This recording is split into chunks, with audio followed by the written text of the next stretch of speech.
Welcome back to another technical deep dive here in the debug zone.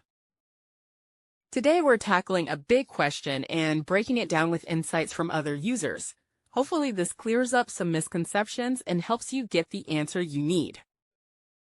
So buckle up, stay a little curious, and let's jump right in.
And that's a wrap.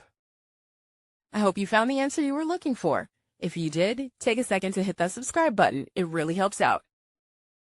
And let me know in the comments which solution worked best for you. See you next time in the debug zone.